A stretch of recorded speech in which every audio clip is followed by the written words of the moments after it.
আসসালামু আলাইকুম। আশা করি সবাই ভালো আছো। আমি জুয়েল স্যার, জেপিএস থেকে আমরা আজকে তোমাদের সবার চাওয়ার উপর ভিত্তি করে কপি কলের উপর ক্লাস নিয়ে আসছি। কেমন? তাহলে আজকে আমরা কপি কলের ক্লাসটা করব। তাহলে কপি কলের ক্লাস করতে গেলে একটা গুরুত্বপূর্ণ ব্যাপার আছে। তোমরা তো সবাই কপি কল করার জন্য আগ্রহী, আমি জানি। কপি কল অনেকের অনেক রকম প্রবলেম থেকে গেছে, এটা একটা বিশাল প্রবলেম। তো এই প্রবলেমগুলো দূর করার জন্য যেটা আমাদের প্রথম যে টপিকটা পড়তে হবে সেটা হলো টান বল। টান বল কি? নাম শুনছো, বল তো সবাই চিনি, ঠিক আছে না? অবশ্যই সবাই চিনি। বল কি এটা আমরা জানি। যেমন ধরো ফর এক্সাম্পল আমি একটু হালকা করে হিন্টস দিই তোমাকে। একটা বস্তুর উপর যখন তুমি বল প্রয়োগ করবা, একটা বস্তুর উপর বল প্রয়োগ করবা, ধরো বস্তুটার ভর এম, তাহলে তার যে ত্বরণ সৃষ্টি হবে তোমরা জানো যে এখানে of course F equal to M A হবে। এখানে কোনো অসুবিধা নেই। তাহলে আমরা জানি যে F equal to M A হয় যদি কোনো একটা বস্তুর উপরে বল প্রয়োগ করি, সেটার ভর যদি এম হয় তাহলে তার ত্বরণ হবে এ। এখানে কোনো ভুল নাই, এটা আমরা জানি। কিন্তু টান বল পড়ানোর আগে আবার আমি ওইখানে কেন গেলাম ভাবতে পারো, কিন্তু যাওয়ার পিছনে কিছু রিজন আছে। আমি যেহেতু ডিরেক্টলি কপিকল পড়াবো, তোমাদেরকে তো আর বলের বেসিক এগুলার ক্লাস দিই নাই। সো ওইগুলার একটু ধারণা আগে দিয়ে দিচ্ছি, যাতে যদি কারো কিছুটা ত্রুটি থাকে তাই সেটা যেন ক্লিয়ার হয়ে যায়। কেমন? তাহলে এই জিনিসটা একটু দেখো। যেমন ধরো ফর এক্সাম্পল একটু তুমি ব্যাপারটা ভালো করে খেয়াল করবা, তাহলে তুমি ইজিলি ব্যাপারগুলো ধরতে পারবা। ধরো ফর এক্সাম্পল একটা বস্তুর উপর, যে কোনো একটা বস্তুর উপরে তুমি এদিকে বল প্রয়োগ করলা 10 নিউটন। ভালো করে খেয়াল করতে হবে। ধরো এটার ভর 5 কেজি।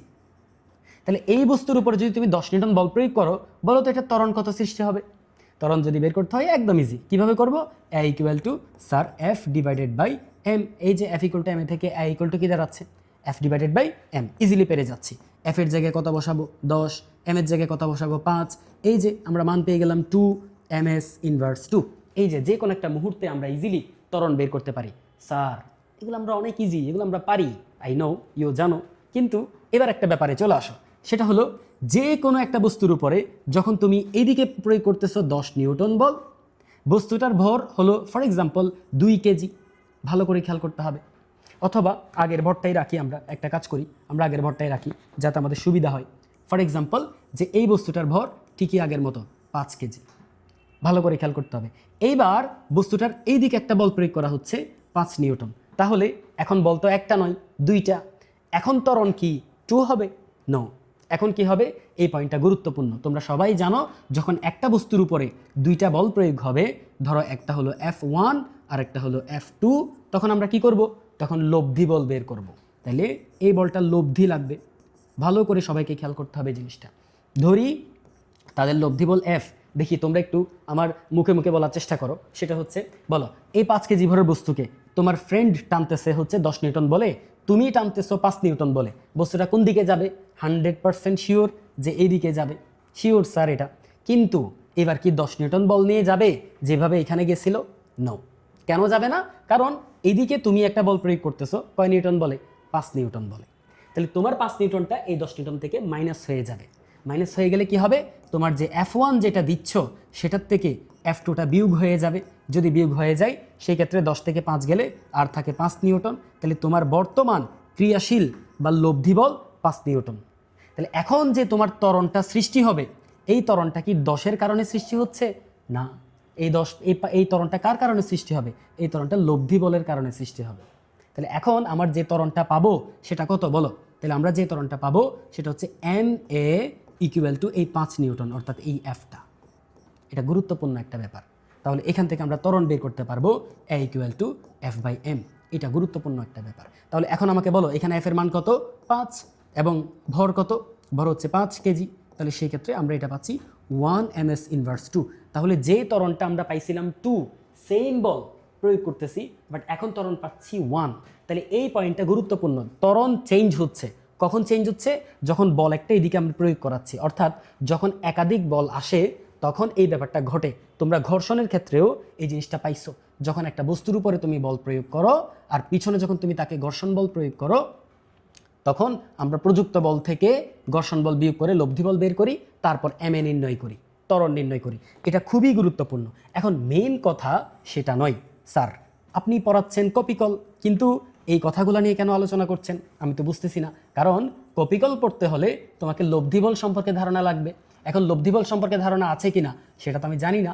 নাও তাও থাকতে পারে। আর যদি থাকে ওকে ফাইন, এই টপিকগুলো তোমার জানা টপিক, তুমি জানো, বাট গুরুত্বপূর্ণভাবে এই পয়েন্টটা তোমাকে খেয়াল করতে হবে। এই জিনিসটা প্রথম যে পয়েন্টটা সেটা হলো টান বল। টান বল কখন আসে?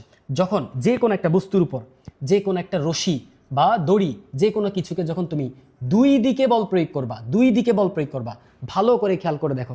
একটা রশিকে তুমি একটা দেওয়ালে আটকাইছো, আটকানোর পর রশিটাকে টানতেছো, বা যে কোনো একটা বস্তুকে তুমি টেনে নিয়ে যাচ্ছ একটা রশি দ্বারা, বল প্রয়োগ করে নয়, রশি দ্বারা। তাহলে রশি দ্বারা যদি টানতে থাকো, এই রশিটার মধ্যে কি ঘটবে বলো তো? এই রশিটার মধ্যে ভালো করে খেয়াল করো, এই রশিটা যখন তুমি টানো, তুমি এদিক বরাবর বল প্রয়োগ করতেছো, তোমার ফিল হচ্ছে বলটা এদিকে প্রয়োগ হচ্ছে। বাট একটা মজার ব্যাপার কি জানো?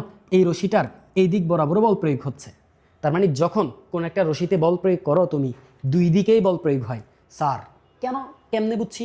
যেমন ধরো একটা রশি এখানে পেঁচানো আছে, এই রশিটার এক প্রান্ত তুমি টানতে টানতে নিয়ে যাচ্ছ, বলো তো এখন কি কোনো টান টান হচ্ছে? রশিটা হবে না। কেন?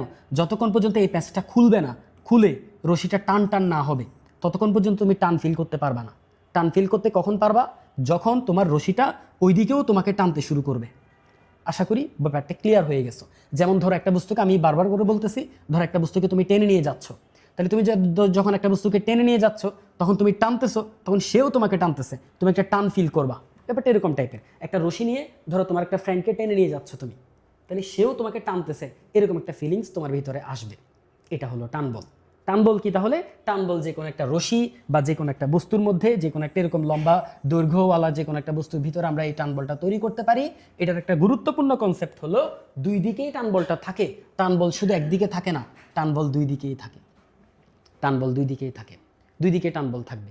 কিন্তু আরও একটা পয়েন্ট এবার আমার তোমাকে ভালো করে খেয়াল করতে হবে। স্যার যদি দুই দিকে থাকে, তাহলে আমরা একদিকে হিসাব করব নাকি দুই দিকে হিসাব করব? কোন দিকে হিসাব করব? এটা তো বিশাল প্রবলেম। এইটা গুরুত্বপূর্ণ একটা ব্যাপার। কপিকল বুঝতে হলে তোমাকে আগে এই জিনিসটা বুঝতে হবে যে একটা বস্তুর উপরে তুমি যখন একটা রশি দিয়ে টান বল প্রয়োগ করবা, স্যার আপনার ধারণা মতে টান বলটা এদিকেও প্রয়োগ হচ্ছে, এদিকেও প্রয়োগ হচ্ছে, আমি কোন দিকে ধরবো? যে বস্তুটার উপরে তুমি বল প্রয়োগ করতেছো, ভালো করে খেয়াল করতে হবে, যে বস্তুটার উপরে তুমি বল প্রয়োগ করতেছো তার থেকে বাইরের দিকে হিসাব করবা, অলওয়েজই টান বল। তাহলে টান বল হবে অলওয়েজই যে বস্তুটার উপরে বল প্রয়োগ করতেছো বা যে বস্তুটাকে তুমি টেনে নিয়ে যাচ্ছ তার থেকে বাইরের দিকে টান বল হিসাব করবা। অ্যাকচুয়ালি টান বলটা এদিকেও প্রয়োগ হয়, এদিকেও প্রয়োগ হয়। এটা খুবই গুরুত্বপূর্ণ কথা। তোমরা বলতে পারো স্যার দুই দিকে কি প্রয়োগ হয়? আসলেই ইয়েস, আসলেই প্রয়োগ হয়, এবং এটাকে আমরা অ্যাপ্লাই করব সামনে, তোমরা দেখবা। কিন্তু টান বলের একটা সহজ এক্সাম্পল দিয়ে আমি শুরু করি, তাহলে তোমরা ইজিলি টান বল সম্পর্কে একটা আইডিয়া পাবা, যেটা দিয়ে কপিকল শুরু। যেমন ধরো ফর এক্সাম্পল, একটা বস্তুকে তুমি উপরের দিকে তুলতেছো, যে কোনো একটা বস্তুকে, এটা mkg বড় একটা বস্তুকে তুমি উপরের দিকে তুলতেছো, ভালো করে খেয়াল করতে হবে। এই বস্তুটাকে তুমি উপরে তুলবা। আচ্ছা, উপরে তোলার জন্য তুমি একটা বল প্রয়োগ করবা। এই যে তোমার রশি যেটা, সেটাতে তুমি টি বল প্রয়োগ করছো, তাইলে তোমার টান বল কত? টি। ওকে ফাইন স্যার, উঠবে। বাট এটা তো উপরের দিকে উঠবে, ওকে ফাইন, এটার একটা ত্বরণ থাকতে পারে, এটার একটা ত্বরণ থাকতে পারে। বলো তো তোমার কি মনে হয়, আমরা কি টি ইকুয়াল টু এম এ লিখতে পারবো? কি মনে হয়? মনে মনে চিন্তা করো।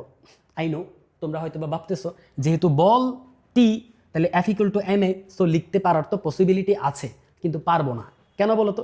কারণ নিচের দিকে একটা কমন বল সবসময় কাজ করে, সেটা হলো কি? এমজি। তাহলে ইজিকে আমরা এখানে যদি বস্তুটা ত্বরণের উপরের দিকে উঠে, তাহলে টি ইকুয়াল টু এম এ লেখা যাবে না। কেন যাবে না? এবার ওই যে একটু আগে একটা বেসিক পড়াইছিলাম, ওই বেসিকটা নিয়ে একটু চিন্তা করো, সবাই একটু মনোযোগ দিবা। একটা বস্তুকে যদি আমি উপরের দিকে তুলতে চাই, তাহলে সেই ক্ষেত্রে কি হচ্ছে এটা জানার আগে ওই যে আগের বেসিকটাতে আবার একটু ব্যাক করি আমরা। দেখো একটা এম ভরের বস্তু, এটারে যদি আমরা এদিক বরাবর বল প্রয়োগ করি, তাহলে এফ ইকুয়াল টু এম এ লেখা যাবে যদি এটার ত্বরণ এ হয়, ঠিক আছে ফাইন। বাট যদি এদিক বরাবর কোনো একটা বল প্রয়োগ করা হয়, তাহলে কি করি? ধরো এটা F1, ধরো এটা F2, F1টা F1-এর থেকে বড়, ধরো এটা 10 নিউটন, এটা 5 নিউটন, তাহলে 10 থেকে 5 বিয়োগ করে যে 5 থাকবে, ওই 5 নিয়ে বস্তুটা সামনের দিকে চলে যাবে। এটা আমরা জানি, এই বেসিকগুলো আমাদের জানা আছে, আই নো, ঠিক আছে ওকে ফাইন। কিন্তু যখন তোমাকে বলবে এটার ত্বরণ এ সৃষ্টি হয়েছে, তাহলে আলটিমেটলি এটার উপর অ্যাকচুয়াল লব্ধি বল কত? M A. কারণ কি? যে বলের কারণে ত্বরণটা সৃষ্টি হবে, ওই বল দিয়ে, মানে ওই বলটা যদি বের করতে চাই, তাহলে ভর ইন্টু ত্বরণ, এটা আমরা জানি। তাহলে এম এ হলো লব্ধি বল। তাহলে লব্ধি বল ইকুয়াল টু কত? বড় বল বিয়োগ ছোট বল। এটা মাথায় সেট করে ফেলো একেবারে। তাহলে একটা বস্তুর উপরে যখন দুইটা বল প্রয়োগ হবে, একটা ডান দিকে একটা বাম দিকে, কোনটা বড় ওইটা আগে বাইর করবা, ওইটা বাইর করি, তারপরে লব্ধি বল বাইর করবা, বড়টার থেকে ছোটটা বিয়োগ করে দিবা, শেষ। যদিও লব্ধি বল বের করার বেসিক ভিন্ন, এটা তোমরা যখন ইন্টার উঠবা, বড় হবা, তখন তোমরা এই জিনিসগুলো জানবা, এগুলো বিস্তারিতভাবে আসবে। তাহলে আমি ছোট একটা এক্সাম্পল দিই। যেমন ধরো এটা একটা 5 কেজি ভরের বস্তু, এটার উপরে এদিকে প্রয়োগ করা হচ্ছে 20 নিউটন বল, এদিকে প্রয়োগ করা হচ্ছে 10 নিউটন বল। বলো তো এটা ত্বরণ কত সৃষ্টি হবে? তুমি কি পারবা এটা ত্বরণ? অফকোর্স তুমি পারবা। ঠিক আছে, আমি বলি এটা ত্বরণ কি হবে, ভালো করে খেয়াল করবে এই জিনিসটা। ধরো এটা আমার F1, এটা আমার F2। ধরো এটার ত্বরণ যেটা বড় সেদিকে সৃষ্টি হবে, ত্বরণ সৃষ্টি হবে। বলো এটা লব্ধি বল কত? 5। একটু আমি একটা কাজ করি, ধরো এই 5 কেজিকে আমি এম ধরলাম। তাহলে বলো যদি এটার উপরে টোটাল লব্ধি বল যেটা প্রয়োগ হবে, ওই বলটা কত? ওই বলটা হলো এম এ। এই যে এম ইন্টু এ, এটা হলো লব্ধি বল। লব্ধি বল ইকুয়াল টু কত হবে? বড় বল বিয়োগ ছোট বল। বড় বল কত? F1, ছোট বল কত? F2। এই যে আমরা এটা লিখতে পারবো। এটা খুবই গুরুত্বপূর্ণ, এই জিনিসটা বোঝা, এই জিনিসটা বুঝতে হবে তোমাকে। বলো এই ক্ষেত্রে আমাকে একটু বলো, এম কত? 5 কেজি ইন্টু ত্বরণ হলো এ, F1 কত? 20, F2 কত? 10 নিউটন। তাহলে এই যে লব্ধি বল কত? 10 নিউটন তুমি পাচ্ছ। এবার এটাকে যখন তুমি 5 দ্বারা ভাগ করে দিবা, এই যে এর মান আসবে 2 ms ইনভার্স 2 চলে আসবে। এই যে তুমি বুঝে গেছো জিনিসটা, যে কোনো একটা মুহূর্তে আমরা কিভাবে ত্বরণ বের করতে পারি, এই জিনিসটা তুমি বুঝে গেছো। আমি আবারও বলতেছি, তোমরা অনেকেই এই টপিকগুলো হয়তো বা পারো, কিন্তু যারা পারে না তাদের জন্য আমি এই বেসিকগুলো আগে বলতেছি, কারণ এই বেসিকগুলো না পারার কারণেই তারা কপিকলের ম্যাথগুলো করতে পারে না, কপিকল তাদের কঠিন মনে হয়। এই জন্য আমি কিন্তু বেসিকগুলো বলছি। এটা ভাবিও না স্যার এগুলো আমরা পারি, আমরা তো অলরেডি পড়ে ফেলছি, এগুলো এখনও কেন বলতেছেন, এভাবে চিন্তা করার প্রয়োজন নেই। কেমন?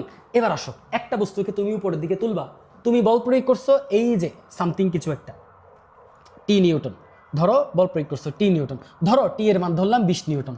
কথার কথা, তুমি জাস্ট ইমাজিন করো যে তুমি 20 নিউটন বল প্রয়োগ করছো এটাকে তোলার জন্য। এবার তুমি তো জানো না এটার ওজন কত, ধরে নিলাম এটার ওজন 5 নিউটন, এটার ওজন 5 নিউটন। এবার তুমি বলো তো এই বস্তুটা কি 20 নিউটন বল নিয়ে উপরের দিকে উঠবে? না। কত নিউটন বল নিয়ে উঠবে?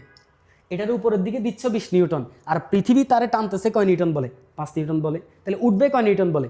15 নিউটন বলে। ওই 15টা কত বলো তো? ওই 15টা হচ্ছে টি মাইনাস এমজি। একটু চিন্তা করে দেখো, তাহলে একটা বস্তুকে যখন তুমি উপরের দিকে তুলবা, তাহলে উপরের দিকে তো তোমাকে ওজন থেকে বেশি বল প্রয়োগ করতে হবে।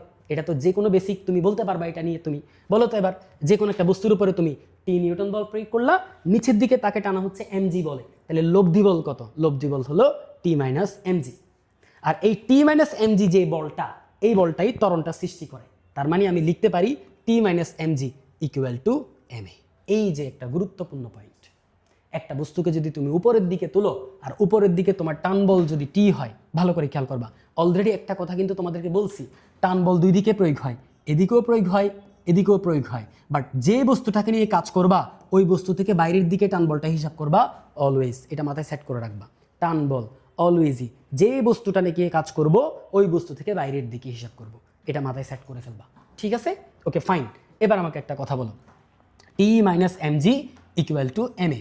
এই যে আমরা যে কোনো একটা মুহূর্তে একটা সমীকরণ পেয়ে গেছি। এখন যদি আমাদেরকে বলে এই টান বলের মানটা কত, আমরা কি এখান থেকে বের করতে পারবো না? T equal to MG plus M A. এই যে একটা বস্তুকে যখন আমি উপর দিকে তুলতে চাচ্ছি, তখন তার ওজনের থেকেও বেশি বল প্রয়োগ করতে হচ্ছে, তখন বস্তুটা উপরের দিকে উঠবে। যদি ত্বরণ দেওয়া থাকে, তুমি এই সূত্র ইউজ করে টি বের করে ফেলবা। আর যদি টি দেওয়া থাকে, এই সূত্র ইউজ করে তুমি এ বের করে ফেলবা, এম দিয়ে ভাগ করে দিবা। এই যে তুমি এ পেয়ে যাবা, টি দেওয়া থাকলে এ পেয়ে যাবা, এ দেওয়া থাকলে টি পেয়ে যাবা, বা সবগুলো দেওয়া থাকলে এম বের করতে বললে এম বের করবা, যেটা বের করতে বলে বের করবা। বাট সমীকরণটা তোমাকে মাথায় সেট করে ফেলতে হবে, এটা খুবই গুরুত্বপূর্ণ কনসেপ্ট।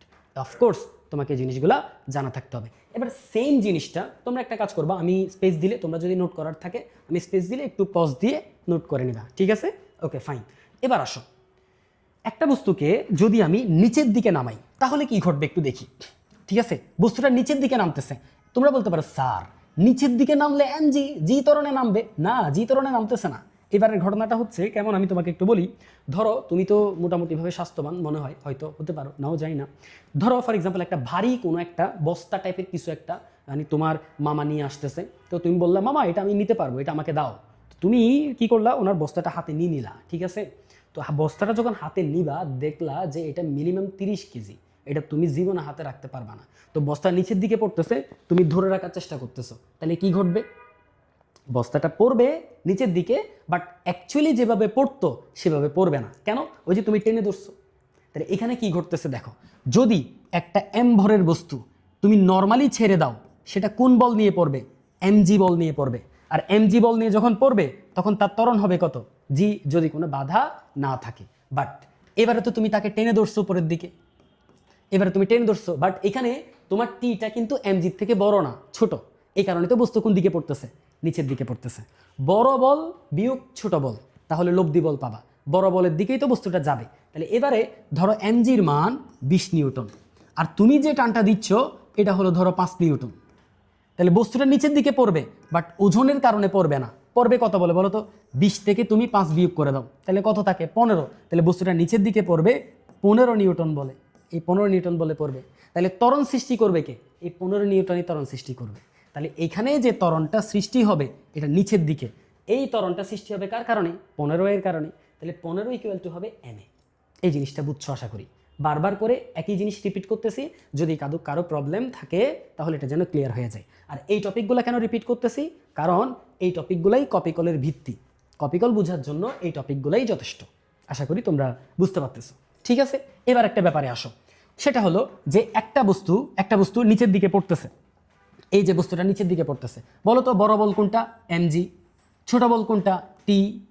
বুঝে গেছো?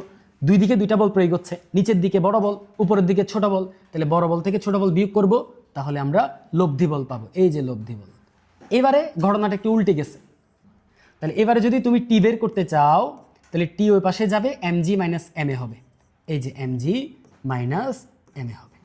তাহলে এবারে দেখো, এবারে তুমি যে বলটা প্রয়োগ করতেছো, টি হচ্ছে তুমি যেটা বল প্রয়োগ করতেছো, এটা ওজনের চেয়েও কম, ওজনের চেয়েও কম। আমি তোমাদের একটা মজার ঘটনা বলি। তোমরা হয়তো বা পড়ছো লিফট উপরে তোলা নিচে নামা, মনে আছে? লিফট যখন উপরে তুলবা তখন ওজন বেড়ে যায়, লিফট যখন নিচে নামে ওজন কমে যায়। তখন কিন্তু এই বেসিকগুলাই আসে। তুমি দেখো যখন বস্তুটা নিচে নামতেছে তখন তার আপাত ওজন কমে গেছে। তুমি বলতে পারো স্যার আপাত ওজন কি জিনিস? এইগুলা নিয়ে পরে আরেকটা ক্লাস নেওয়া হবে। আপাতত টান বলটা বুঝি, তবে লিফটের বেসিক এটাই। আশা করি বুঝছো। এবার একটা পয়েন্ট তুমি আসো, ভালো করে খেয়াল করতে হবে। তাহলে আমরা যে কোনো একটা মুহূর্তে টান বল ক্লিয়ার হয়ে গেছে আমাদের, এটা নিয়ে তেমন একটা আমাদের ঝামেলা নাই। অফকোর্স একটা বস্তুকে যদি উপরের দিকে তুলতে চাই, একটা বস্তুকে নিচের দিকে নামাইতে চাই, কি হবে এই জিনিসটা আমরা বুঝে গেছি। আচ্ছা, একটা ছোট যদি ম্যাথ করি মনে হয় ভালো হবে না? যেমন ধরো ফর এক্সাম্পল তোমরা ভাবতে পারো যে স্যার আপনি তো করাচ্ছেন, কিন্তু একটা ম্যাথ বলে দিলে ভালো। ধরো একটা 5 কেজি ভরের বস্তুকে উপরের দিকে তোলা হচ্ছে 2 ms ইনভার্স টু ত্বরণে। তাহলে প্রশ্নটা কি? প্রশ্নটা হলো একটা 5 কেজি ভরের বস্তুকে উপরের দিকে 2 ms ইনভার্স টু ত্বরণে তোলা হচ্ছে। বলো, একটা বস্তুকে তোলা হচ্ছে, তোমাকে প্রশ্ন করলো এই বস্তুটাকে কত বলে টানা হচ্ছে? এই টান বলটা কত? তুমি কি বের করতে পারবা? অফকোর্স পারবা। তুমি কি করবা দেখো, এটাকে টানা হচ্ছে কত বলে? টি বলে। আর নিচের দিকে যেটা কাজ করে, ধরো এই 5 কেজিকে তুমি এম ধরে ফেলো, এম ইকুয়াল টু হচ্ছে 5 কেজি। তাহলে নিচের দিকে যে বলটা প্রয়োগ হয় সেটা হলো কত? এমজি। বস্তুটা যেহেতু উপরের দিকে উঠতেছে, তাহলে এই যে এই এটা কোন দিকে? উপরের দিকে। তার মানে টি বড়, এমজি ছোট। এই যে বড় বল বিয়োগ ছোট বল ইকুয়াল টু ত্বরণ এ ভর এম, তাহলে লব্ধি বল, এই লব্ধি বল এম এ, বস্তুটার ত্বরণ। তাহলে এটার উপর ভিত্তি করে আমি ইজিলি টি বের করতে পারবো নাকি পারবো না? পারবো। এই যে তোমরা ট্যালেন্ট হয়ে গেছো, এই পৃথিবীতে আর কেউ তোমাদের কাট কেটে পারবে না। আমি যদি এম কমন নিই, এটা হয়ে যাবে জি প্লাস এ। তাহলে এম কত? 5, জি কত? জি তো নর্মালি 9.8, তো আমি এটাকে 10 ধরে ফেললাম, ঠিক আছে। আর এ কত? 2। তুমি যদি দুইটাকে যোগ করো, 10 আর 2 যোগ করলে কত? 12। 5 12 কত? 60।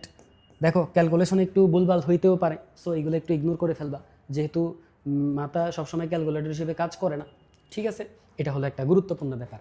বাট এই ম্যাথটা ইজি, তোমরা পজ দিয়ে ম্যাথ তুলে নিবা, চাইলে তুলে নিতে পারো। তাহলে প্রশ্নটা কি ছিল? একটা 5 কেজি বড় বস্তুকে 2 ms ইনভার্স টু ত্বরণ উপরের দিকে তুলতে কি পরিমাণ বল প্রয়োগ করতে হবে? প্রশ্ন হচ্ছে এটা, এটা তোমরা করে ফেলতে পারবা, ইজি, অফকোর্স আই নো, তোমরা যেহেতু ট্যালেন্ট তোমরা এটা পারবা, এটা সবাই এই ম্যাথটা করতে পারবা। এবার আমি একটু এটা মুছে ফেলতেছি তোমাদের জন্য, আরেকটা এরকম টানের উপর আরেকটা ম্যাথ আমি দিচ্ছি, এটাও তোমরা পারবা, এটাও ইজি আছে, কিন্তু এটা ঝামেলা আছে অনেক। আমরা অ্যাকচুয়ালি কপি কলেই প্রবেশ করব এখন, ঠিক আছে? আমরা একেবারে একটা কপি কলের ম্যাথে আমরা চলে আসি। কেমন কপি কলের ম্যাথগুলো কীরকম হয়, প্রথম যে কপি কলের ম্যাথটা আমরা করব এই ম্যাথটা কেমন, এই জিনিসটা একটু আমরা দেখব, সবাই একটু মনোযোগ দিব। কেমন দেখো, ধরো ফর এক্সাম্পল একটা কপি কল আমি এইভাবে করে সেট করলাম, একটা কপি কল আমি সেট করলাম এইখানে, এই যে ধরো আমি এখানে একটা গোল্লা দিলাম, এখানে একটা বস্তু রাখলাম, এটা যে কোনো একটা বস্তু, ধরো এটা M1 ভরের বা M2 ভরের বস্তু, এটাকে এখানে রাখলাম, এই যে এখানে বস্তু আর একটার সাথে কানেকশন করে আমি এখানে ঝুলাই দিলাম, ভালো করে খেয়াল করতে হবে, ভালো করে খেয়াল করতে হবে। এই যে এটা হলো একটা কপি কলের জন্য মানে একটা কানেকশন আর কি, এটা একটা রশি, আশা করি সবাই বুঝতে পারছো। এই M1 বস্তুটার নিচের দিকে পড়বে, এটারও টানি নিয়ে চলে আসবে আর কি, আশা করি তোমরা বুঝে গেছো কপি কল এটা কীরকম। কপি কল কি, এক বস্তু দ্বারা আরেক বস্তুরে টানা, তাই না, ব্যালেন্স করা, তাইলে পুলি বলে যেটাকে আমরা, তাই না?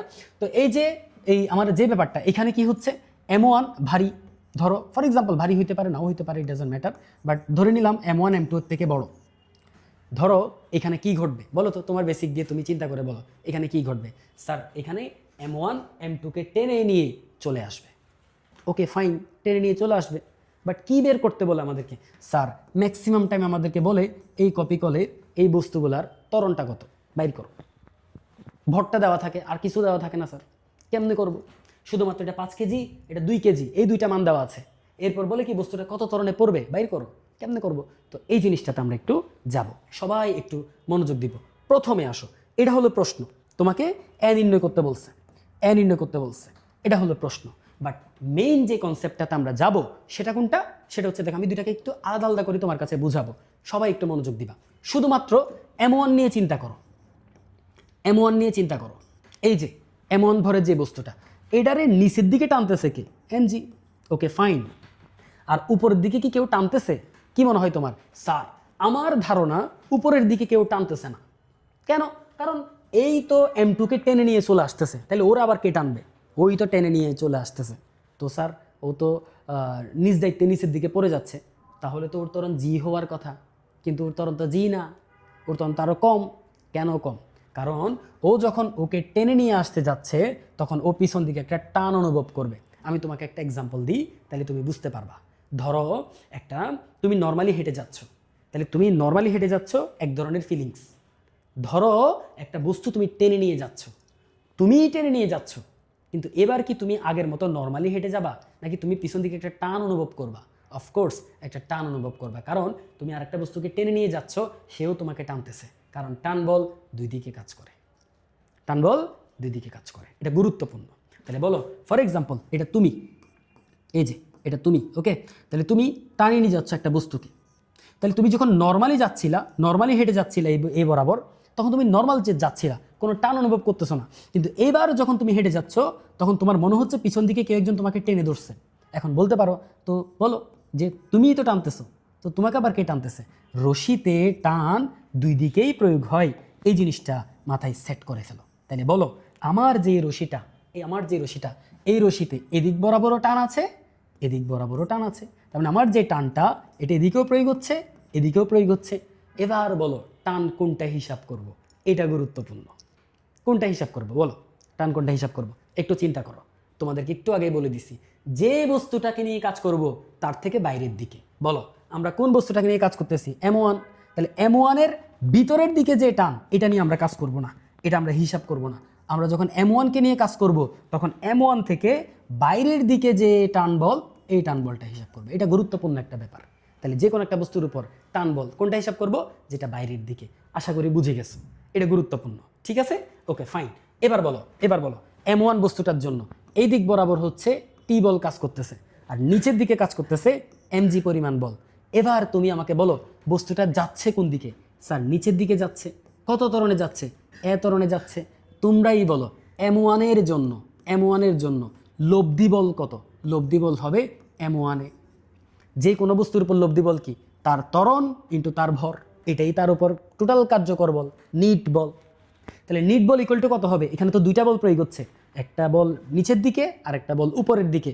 এটা বড় বলেই তো বস্তুটা নিচের দিকে পড়তেছে। তোমরা প্রশ্ন করতে পারো, স্যার নিচেরটা কেন বড় ধরছেন?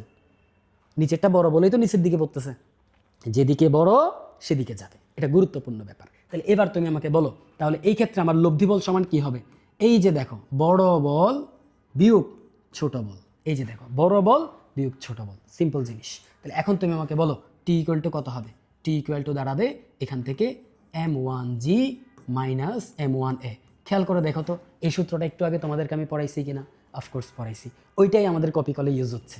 তাহলে বেসিকটা আগে থেকে বিল্ড আপ করে আসতে হবে, আদারওয়াইজ পড়াগুলো ধরতে পারবা না। ফিজিক্সের এটাই বড় প্রবলেম, তোমরা যখন ডাইরেক্টলি কঠিন টপিকে যাও তোমাদের বেসিকগুলো বিল্ড আপ হয়ে আসে না, আস্তে আস্তে তৈরি হয়ে আসতে হয়, এটা খুবই গুরুত্বপূর্ণ। ঠিক আছে, আচ্ছা ওকে ফাইন। এবার আসো, M1-এর কাজ তো শেষ, এবার M2-কে নিয়ে একটু কাজ করো। M2-কে নিয়ে কাজ করো। আমি এই চিত্রটাতে এখানে আঁকার দরকার নেই, কেন? আমরা তো এটা ওইখানে বুঝে ফেলছি, ওইখানে চিত্রটা অলরেডি আঁকা আছে, তাই না? এই যে এখানে আমাদের আঁকা আছে, এই যে টি উপরের দিকে, এনজি নিচের দিকে, তাহলে এই যেটা হলো M1G, এটা নিচের দিকে জানা আছে। বাট আমরা M2 এর জন্য দেখতেছি না এখন। আচ্ছা ওকে ফাইন, M2 এর জন্য দেখো একটু। এই যে ধরো M2 বস্তুটা, ওই দিকেই তাকাও, বস্তুটা ওইখানেই আছে, এটারে এইদিকে টানা হচ্ছে। খেয়াল করে দেখো, এখনও সেম ব্যাপার, কিন্তু টানটা এদিকে যেমন প্রয়োগ হচ্ছে এদিকেও প্রয়োগ হচ্ছে, রশির উপরে টানটা। কারণ তুমি বলো M2-কে কে নিয়ে যাচ্ছে? এই রশিটাই তো নিয়ে যাচ্ছে। আই নো যে M1-এর কারণে হচ্ছে, বাট তার উপরে এই টান বলটাই প্রয়োগ হচ্ছে, যেহেতু রশি একটা, টান বলও একটাই। আচ্ছা এখন বলো তো তোমরা, দেখি তোমাদের বেসিক দিয়ে, আমি টান বলটা এদিকে কেন লিখছি? টান বলতেও দুই দিকে প্রয়োগ হয়, টান বলতে এখানেও দেওয়ার কথা, আমি এখানে কেন দিছি? কারণ যে বস্তুটাকে নিয়ে ম্যাথ করব তার থেকে সবসময় কোন দিকে হবে টান বল? বাইরের দিকে হবে, ফিক্সড। এবার আমাকে একটা কথা বলো, এই দিক বরাবর তাকে টি বলে টানা হচ্ছে, বলো তো তাকে কি কেউ বাধা দিচ্ছে? কেউ কি তার পিছনে বল প্রয়োগ করতেছে, তার উপরে নিচে বল প্রয়োগ করতে হইতে পারে? যেমন তোমরা বলতে পারো স্যার তার তো একটা ওজন আছে, এই যে M2G, কিন্তু ওজন কোন দিকে? নিচের দিকে। এই নিচের দিকের ওজনটা এই টি এর উপরে কোনো প্রকার প্রভাব ফেলতে পারে না। 90 ডিগ্রি কোণে যে কোনো একটা ভেক্টর রাশি কোনো রকম প্রভাব ফেলতে পারে না, যার কারণে এই mg ওর উপরে কোনো প্রভাব ফেলতে পারবে না। যদি ঘর্ষণ বল থাকে, যদি এখানে ঘর্ষণ বল থাকে তাহলে একটা প্রভাব ফেলতে পারবে, তাহলে একটা ঘর্ষণ বল কাজ করবে। বাট আমি যে কপিকলটা পড়াচ্ছি এটা ঘর্ষণহীন তলে, ঘর্ষণ নাই এ ধরনের একটা তলে। আশা করি তোমরা বুঝে গেছো। তাহলে এবার তোমরা আমাকে বলো যে এখানে বেসিকটা কি হবে, শুধুমাত্র কার জন্য? M2 এর জন্য। দেখো তো, M2 এর উপর প্রযুক্ত বল হলো টি। আবার একটা গুরুত্বপূর্ণ কথা, M1 এর ত্বরণ আর M2 এর ত্বরণ কি ভিন্ন হইতে পারে? না। কেন? কারণ এটা একটা রশির উপরে আছে, ত্বরণ যদি ভিন্ন হয় রশি তো বটে যাবে বা টান খাবে, ছিঁড়ে যাবে, এই ধরনের ব্যাপার ঘটবে। দুইটা একই গতিতে পড়বে, তার মানে এর ত্বরণও এ। বলো M2 এর ত্বরণ এ, প্রযুক্ত বল টি, কোনো অন্য কোনো বল নাই, তাহলে F ইকুয়াল টু ডাইরেক্টলি কি লিখতে পারবো? F equal to directly ma। এবার বলো টি এর মান এত পাইছি, টি এর মান এত পাইছি, দুইটা তো সেম টি, দুইটা যদি সেম টি হয়, যেহেতু রশি একটা টি একটা, ঠিক আছে? তাহলে এই কনসেপ্টের উপর ভিত্তি করে আমরা এখন লিখতে পারি M1G minus M1A equal to M2A। যদি লিখি তাহলে এবার তোমরা একটু চিন্তা করে দেখো, এরপরের কাজগুলো আসলে তোমরা জানো। এই যে M1 এই পাশে নিয়ে আসো প্লাস M2A। দেখো তো আমি যদি এখান থেকে A কমন নিই তাহলে M1 প্লাস M2 থাকবে। তাহলে সুতরাং A ইকুয়াল টু কী দাঁড়াচ্ছে বলো তো, ভালো করে খেয়াল করো। এই M1 প্লাস M2টা এদিকে ভাগ হয়ে যাবে, তাহলে এখানে আছে কি M1G divided by M1 plus M2। এই যে মানে এখান থেকে A কমন নিছি, নিয়ে এটা ভাগ করে দিছি এদিকে এই পাশে। এবার বলো এই জিটাকে আমি একটু পাশে করে লিখলাম, তাহলে তোমার জন্য একটু সূত্রটা মুখস্থ রাখতে সুবিধা। সেটা হচ্ছে যে বস্তুটা নিচের দিকে পড়তেছে তার ভর ডিভাইডেড বাই ভর দৈর্ঘ্যের যোগফল ইনটু অভিকর্ষজ ত্বরণ। তাহলে তুমি ইজিলি ওই কপিকলের মোট ত্বরণ কত সেটা পেয়ে যাবা। এটা হচ্ছে এই ধরনের কপিকলের জন্য, এই ধরনের কপিকলের জন্য এটা গুরুত্বপূর্ণ কনসেপ্ট, আশা করি তোমরা বুঝছো। কিন্তু যখন আমরা কপিকল তো কয়েক প্রকার আছে, কিন্তু এর মধ্যে তোমাদের যেটা পরিচিত কপিকল, আমি জানি তোমাদের পরিচিত কপিকল কোনটা, সেটা হচ্ছে একটা বৃত্ত এঁকে আমরা জিনিসটাকে পড়তে পারি। ঠিক আছে, আশা করি তোমরা জানো এই জিনিসটা। ধরো ফর এক্সাম্পল এইটা হলো কপিকল, তাহলে এই কপিকলের এই দিকে একটা বস্তু আছে, ধরো এটা M2 বস্তু, আর এই দিকে একটা বস্তু আছে। এই কপিকলই তো সবচেয়ে বেশি দেখো তোমরা, তাই না? আমি জানি এই কপিকলই সবচেয়ে বেশি দেখো, দুই দিকে দুইটা বস্তু আছে। দেখো এটা কিন্তু রশি দিয়ে কানেক্টেড, এটাতে একটা বিয়ারিংয়ের মতো কাজ করে। ঠিক আছে, এই পুলিটা, আর এটা এই দিক দিয়ে কোনো একটা সুতা দ্বারা এদিকে কোথাও আটকানো আছে। ঠিক আছে, এটা হলো আমার একটা কপিকল। ওকে ফাইন। এবার কি ঘটে, যেটা ভারী বস্তু, ধরো ফর এক্সাম্পল M1 ইজ ভারী দেন M2। ঠিক আছে, ইংলিশটা মারাত্মক। ঠিক আছে, ওকে ফাইন। M1 M2 এর থেকে ভারী আছে। ওকে দেখো এবার ব্যাপারটা, M1 যদি M2 এর থেকে ভারী হয় তাহলে 100% শিওর M1 নিচের দিকে পড়বে আর M2 উপরের দিকে উঠবে। এখানে কোনো ভুল নাই, এটা আমরা জানি। বাট ওই টান মান একটু হিসাব করা শুরু করি। এবার দেখি, প্রথমে আসো M1 এর জন্য সবাই একটু মনোযোগ দিবা। এই জিনিসটা শুধুমাত্র M1কে আমি আঁকতেছি। দেখো এই যে M1, এই যে M1, তাহলে M1 এর জন্য দেখো তো M1কে নিচের দিকে টানতেছে কে? M1G। এবার বলো M1 এর জন্য উপরের দিকে কোনো বল আছে কিনা? অফকোর্স আছে, কারণ কি, যেখানে রশি আছে সেখানে টান বল আছে, আর টান বলটা যে বস্তুকে নিয়ে কাজ করব তার থেকে সবসময় উপরের দিকে বা বাইরের দিকে হবে। তাহলে টান বল কোন দিকে কাজ করে? উপরের দিকে কাজ করে। তাহলে বলো M1 এর উপর দুইটা বল কাজ করে, একটা নিচের দিকে সেটা হলো M1G, উপরের দিকে সেটা হলো টান বল। এখন বলো কোনটা বড়? অফকোর্স M1G বড়। M1G বড় বলেই তো বস্তুটা নিচের দিকে পড়তেছে। M1G বড় বলেই তো বস্তুটা নিচের দিকে পড়তেছে। কত ত্বরণে পড়তেছে? ধরো এ ত্বরণে পড়তেছে। যদি এ ত্বরণে পড়ে থাকে তোমরাই আমাকে বলো M1 এর লব্ধি বল কত? M1 এর লব্ধি বল M1 এ, এই যে যেটা তুমি জানো, যে ত্বরণে পড়তেছে ওই ত্বরণকে যদি ভর দ্বারা গুণ করি তাহলে লব্ধি বল পাওয়া যায়। লব্ধি বলটা কত হবে? লব্ধি বল ইকুয়াল টু, এই যে দেখো দেখো এই বেসিকটা মনে করে দেখো, লব্ধি বল ইকুয়াল টু বড় বল বিয়োগ ছোট বল। এই যে বড় বল বিয়োগ ছোট বল, ছোট বলটা উপরের দিকে, বড় বলটা নিচের দিকে। বড় থেকে ছোটটা বিয়োগ করব, নিচের দিকে বড়টার দিকে একটা লব্ধি বল পাবো। ওই লব্ধি বলটার সূত্র এটা। বলো এবার টি ইকুয়াল টু কত হবে? টি ইকুয়াল টু হবে M1G, আর এটাকে পাশে নিয়ে আসো M1A। এই যে আমরা একটা টি পেয়ে গেলাম। যদি পরীক্ষায় ম্যাথ আসে ভেঙে ভেঙে করাটাই বেটার, কারণ অনেক সময় এই ভিতরের কনসেপ্টগুলো দিয়েও তোমাকে ম্যাথ করতে হইতে পারে, ওই কারণে। ঠিক আছে, এটা গুরুত্বপূর্ণ। এবার আসো M2 এর জন্য। আচ্ছা বলো তো M2 এর জন্য কি ঘটবে? আচ্ছা স্যার এটা তো উপরের দিকে উঠতেছে, তো যেই বলের দিকে টানতেছে ওই বলেই উঠে যাবে। নো, কারণ M2 এর যে ওজন এটা তো নিচের দিকেই কাজ করে। M2G যেটা, এটা তো অলওয়েজই নিচের দিকে কাজ করে। তাহলে তুমি যখন M2 এর জন্য আসবা, M2 এর জন্য ওজনটা ঠিকই নিচের দিকে কাজ করে, কিন্তু এই ওজনের থেকে উপরের দিকে যে টান বল, এই যে রশি, এই রশিতে একটা টান বল আছে। যেহেতু রশি একই, টান বল একই। ওকে ফাইন, এই জিনিসটা গুরুত্বপূর্ণ। আর বস্তু যেটাকে নিয়ে কাজ করব তার থেকে উপরের দিকে মানে বাইরের দিকে টান বল ধরবো, তাহলে এটা কত ত্বরণে উঠবে বলো তো? এটা ত্বরণ কত হবে? অফকোর্স এ হবে। এই বস্তুটা যে ত্বরণে নামবে এই বস্তুটা সেই ত্বরণে উঠবে। ওই যে বললাম গতি সেম থাকবে, নো চেঞ্জ। তাহলে এবার একটা কথা বলো তো, এই বস্তুটা উপরের দিকে উঠতেছে, দ্যাট মিন কে বড়? টি বড়। যেটা বড় সেদিকে তো যাবে বস্তুটা, তাহলে বস্তুটা উপরের দিকে উঠতেছে, দ্যাট মিন টি বড়। কার থেকে বড়? M2G থেকে বড়। তাহলে এখন বলো লব্ধি বল কত? বলো M2 বস্তুটা এ ত্বরণে উপরের দিকে উঠতেছে, তাহলে M2 বস্তুর লব্ধি বল হবে M2A। কোনো অসুবিধা নেই, এটা আমরা জানি স্যার, নো প্রবলেম। তাহলে লব্ধি বল ইকুয়াল টু কত হবে? বড় বল বিয়োগ ছোট বল। আশা করি বুঝে গেছো।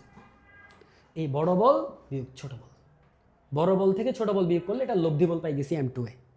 তাহলে এটা উঠতেছে M2A বলে, এটা নামতেছে M1A বলে। এই যে ব্যাপারটা ঘটতেছে।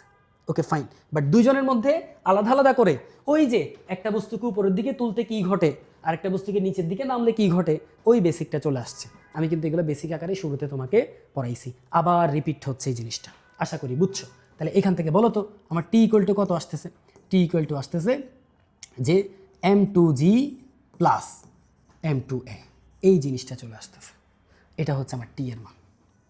এবার একটা ব্যাপার দেখো, অফকোর্স এই দুইটা টি যেহেতু সেম, এই মান আর এই মানকে আমরা সমান লিখতে পারি। তাহলে বলো তো আমি এখন কি লিখতে পারি?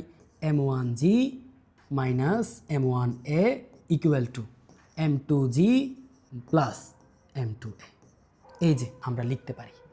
যদি এটা আমরা লিখি তাহলে এখন একটু বলো যে আমরা এখান থেকে কি ব্যাপারটা ঘটাইতে পারি। সেটা হচ্ছে যে এ গুলাকে এক পাশে নিয়ে যাই, জি গুলাকে এক পাশে নিয়ে আসি।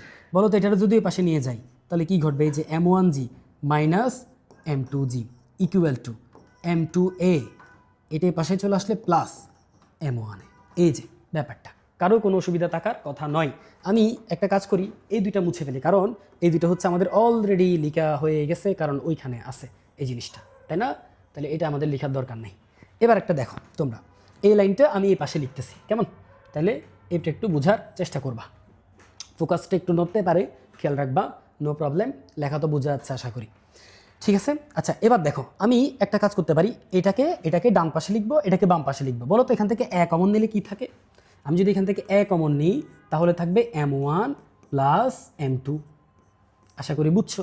আর এদিকে কি আছে দেখো তো, এদিকে কি আছে? এদিকে কি আছে? আমি একটা কাজ করি, এই M2টার একটু মুছে দিই, ঠিক আছে? ডিস্টার্ব করতেছে। আচ্ছা ওকে ফাইন। এবার দেখো একটু সবাই, এ পাশে আছে হলো M1G মাইনাস M2G। খেয়াল করে দেখো, এবার যদি আমরা এ বের করতে চাই কি হচ্ছে, আমরা চাইলে এখান থেকে জি কমন নিতে পারি। বলো তো জি কমন নিলে কি থাকে? M1 minus M2 divided by এটা থাকে M1 প্লাস M2। আর জিটাকে তুমি এখানে না লিখে একটু নিচে করে লিখলাম, যাতে একটা সূত্রের ফর্মেট দাঁড়ায় আর কি, ঠিক আছে? তাহলে বলো, একটা কপি কলে যদি দুইটা বস্তু থাকে, একটা ভারী বস্তু একটা হালকা বস্তু, দুইটা বস্তু বলে দিছে, তোমাকে যদি বলে ত্বরণ কত হবে কপি কলের, ভারী বস্তু নিচের দিকে পড়বে, হালকা বস্তু উপরের দিকে উঠবে, এখানে কোনো ভুল নাই। তাহলে ওই ত্বরণের উপর ভিত্তি করে যদি তোমাকে বের করতে বলে, তোমরা কি এই ত্বরণটা বের করতে পারবে নাকি পারবে না? পারবে। বাট তোমরা এই সূত্রটা মুখস্থ না করে এই বেসিকটা মাথায় রাখার চেষ্টা করো। কয় লাইন? 2 লাইন, 2 লাইন, 4 লাইন, 5 লাইনের একটা কনসেপ্ট। পরীক্ষা যদি আসে চেষ্টা করবা একেবারে করে এখানে আসতে, এটা তোমার জন্য ভালো, কারণ তুমি লাইন বাই লাইন বুঝে গেছো। এই জিনিসটা তোমার জন্য ইজি। আশা করি তোমরা এই পয়েন্টটা বুঝতে পারছো, ঠিক আছে? Okay fine. এবার তাহলে আমরা সূত্রটা একটু টেকনিক্যালি একটু সূত্রটা মনে রাখার চেষ্টা করতে পারি। যেমন ধরো ত্বরণ এ ইকুয়াল টু ভরদ্বয়ের পার্থক্য অন্তর ডিভাইডেড বাই ভরদ্বয়ের সমষ্টি ইন্টু অভিকর্ষজ ত্বরণ। এটা আরও ইজিভাবে চাইলে তুমি মুখস্থ রাখতে পারতেছো। তবে এটা তো শুধুমাত্র এটার জন্য, কপিকল তো আর শুধু এইটা না, কপিকল তো অনেক আছে, যার কারণে তোমাকে বেসিকটা পড়তে হবে। বস হ্যাঁ, তো যাই হোক, এটা তো আমরা বুঝছি, বাট আরেকটা কপিকল আছে যেটা তোমাদের বইতে মনে হয় আসে, ওই কপিকলটাও দিই, কেমন? তাহলে এটা করলে তাহলে আমাদের একেবারে ব্যাপারটা ক্লিয়ার হয়ে যাবে। এই কপিকলটা আবার তোমাদের পরিচিত, হ্যাঁ, তোমরা মোটামুটিভাবে চিনো। এই যে এই টাইপের করে ধরো, ফর এক্সাম্পল একটা অবস্থান রাখলাম, এখানে একটা বস্তু আছে, এটা ধরো M2 ভরের বস্তু, এটার সাথে এই দিকে এইখানে আমি এইভাবে কানেক্ট করে দিলাম। এই যে ধরো ফর এক্সাম্পল এটা হলো M1, আর এদিক দিয়ে আমি কানেক্ট করে দিলাম, এই যে দিক দিয়ে ধরো আরেকটা বস্তু আছে, এটা ধরো M3। তাহলে দেখো এখন বস্তু হয়ে গেছে 3টা। এখন ধরো যে কোনোটা বড়, ধরো ফর এক্সাম্পল M1 বড়, তাহলে M1 is greater than others, ঠিক আছে? আমার ভুল ইংলিশগুলো নিয়ে কেউ কোনো কিছু বলিও না, ঠিক আছে? আমি একটু ইংলিশ ভুল বলি, ওকে? এই পয়েন্টটা একটু খেয়াল করো সবাই, মনোযোগ দাও। ধরো ফর এক্সাম্পল M1 বড় অন্যদের চেয়ে, তাহলে বস্তুটা তো এইদিকে পড়বে, আই নো যে বস্তুটা এইদিকে পড়বে, বাট এইগুলো তোমার দেখার বিষয়ই না। তোমাকে যখন এই ম্যাথটা পরীক্ষায় করতে হবে, ধরে নিলাম যে এদিক বরাবর যাচ্ছে, এদিক বরাবর যাচ্ছে, সবার ত্বরণ সেম থাকবে, ধরো এটা এ, এটাও এ, এটাও এ। তাহলে বলো তো তুমি প্রথমে আসো M1 এর জন্য, আগে টান বলটা সেট করে ফেলো। বলো M1 এর জন্য যখন আসবা তাহলে এই দিক বরাবর টান বল কাজ করবে, টান বলটা এইদিকে হিসাব করবো। M2 এর জন্য যখন আসবা টান বলটা এইদিকে হিসাব করবো, বাট এইবারে রশি কয়টা? 2টা, তাহলে টান বলে হিসাব করতে হবে কয়টা? 2টা। ধরো এই রশির জন্য T1, তাহলে এটাও T1, বাট এই রশির জন্য টান বল ধরো T2, তাহলে M2 এর উপর এই রশির টান বল কোন দিকে হিসাব করবো? এই দিকে, এটা ধরো T2। আর এই M3 এর জন্য টান বল হিসাব করবো কোন দিকে? উপরের দিকে, এটা ধরো T2। এই পয়েন্টটা তোমার থেকে বুঝে ফেলতে হবে। এবার তুমি আলাদা করে করে আসো, যেহেতু তোমরা এবার অলরেডি বুঝে গেছো, স্টেপ বাই স্টেপ করে জিনিসটা বুঝো। যেমন ধরো প্রথমে আসো M1 এর জন্য, M1 এর জন্য দেখো তো M1 এর উপর 2টা বল প্রয়োগ হচ্ছে, একটা কি নিচের দিকে M1G আর উপরের দিকে T1। তাহলে তাহলে তোমরাই আমাকে বলো কোনটা বড়, M1G বড় আর T ছোট। এই যে বড় বল থেকে ছোট বল বিয়োগ, যেহেতু বলতেছি আমি অলরেডি ত্বরণ এই দিকে, এই জন্যই এটা বড় ধরছি। ঠিক আছে, ইকুয়াল টু কী হবে, লব্ধি বল। লব্ধি বল কত, ভর ইন্টু ত্বরণ, ভর ইন্টু ত্বরণ। এই যে লব্ধি বল পেয়ে গেলাম। আমরা চাইলে এখান থেকে টি বের করতে পারি। বলো তো এখান থেকে টি কত আসবে? আচ্ছা, টি বের করার প্রয়োজন নেই, এটা আমরা টি বের করে রাখলাম। বলো তো M2 এর জন্য কি হবে, তোমাদের কি ধারণা? M2 এর জন্য কি হবে? M2 এর জন্য একদম সিম্পল, এটা তো আমরা T1, তাই না? M2 এর জন্য দেখো, M2 এর জন্য যেটা হবে সেটা হচ্ছে M2 এর জন্য কে বড়, যেহেতু M2 এই দিকে যাচ্ছে, দ্যাট মিন T1 বড়, T2 ছোট। লব্ধি বল কত, M2 এ। তাহলে এখানে ব্যাপারটা কি দাঁড়াচ্ছে দেখো, বড়টা বিয়োগ ছোটটা ইকুয়াল টু M2 এ। ভালো করে খেয়াল করবা।